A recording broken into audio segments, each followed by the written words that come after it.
Welcome to Abhinav Bharat. నేను అరవింద్. అమరావతికి water supply ఎలా?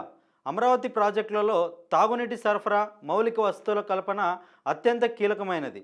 రాజధాని ప్రాంతంలో 29 గ్రామాలు మరియు కోర్ క్యాపిటల్ ఏరియాను కలుపుతూ భవిష్యత్ అవసరాలను దృష్టిలో ఉంచుకొని ఈ ప్రాజెక్టును అయితే రూపొందించనున్నారు.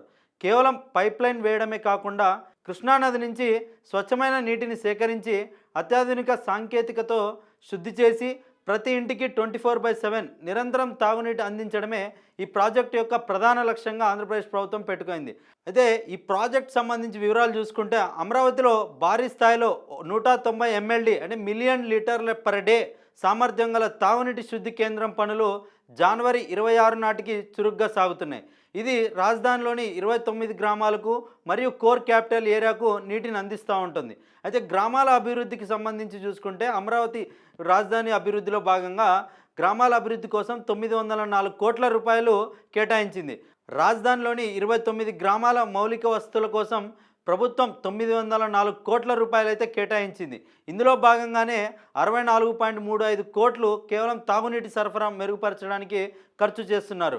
నీటి సరఫరా విధానం చూసుకుంటే ఏదైతే ఈ ప్రాజెక్ట్ ఉందో ఆ ప్రాజెక్ట్ వల్ల ఈ 29 గ్రామాలకు మరియు ప్రభుత్వ క్వార్టర్స్లకు కానీ లేకుంటే చుట్టుపక్కల అమరావతి అభివృద్ధి చెందేటువంటి ప్రాంతాలకు ఎలా నీటి సరఫరా జరుగుతుందని చూసుకుంటే కృష్ణానది నుంచి సేకరించి నీటిని ఫిల్టర్ చేసి నేలపాడు, శాఖమూరు, ఐనవోలు, మందడం, నెక్కల్లు, అనంతరం వంటి గ్రామాలకు పైప్లైన్ ద్వారా సరఫరా చేస్తున్నారు. కృష్ణానది నుంచి నీటిని గ్రావిటీ ద్వారా కాకుండా జెట్ పంపుల ద్వారా సేకరించి ప్లాంట్కు తరలిస్తారు. ఈ ప్లాంట్ నుండి కోర్ క్యాపిటల్ ప్రభుత్వ భవనాలతో పాటు 29 గ్రామాలకు ట్రంక్ మైన్స్ ద్వారా నీటి సరఫరా అవుతుంది. అయితే రాజధానిలో 24/7 నిరంతరం నీటి సరఫరా కోసం అత్యాధునిక స్మార్ట్ వాటర్ గ్రిడ్ను ఏర్పాటు చేస్తున్నారు. ఇందులో నీటి వృధాను అరికట్టేందుకు సెన్సార్లు ఆధారిత పర్యవేక్షణ ఉంటుంది. స్మార్ట్ వాటర్ గ్రిడ్ అండ్ 24/7 సరఫరా రాజధానిలో అమలు చేస్తున్న ఈ స్మార్ట్ విధానం వల్ల కలిగే లాభాలు ఏంటి అనేది చూసుకుంటే సాధారణంగా నగరంలో మనకు లీకేజ్ వల్ల 30 to 40% వృధా అవుతూ ఉంటుంది. ఇక్కడ వాడే SCADA supervisory control and data acquisition system ద్వారా 5% కంటే తక్కువ వృధా అయ్యేలా చూస్తారు వీరు.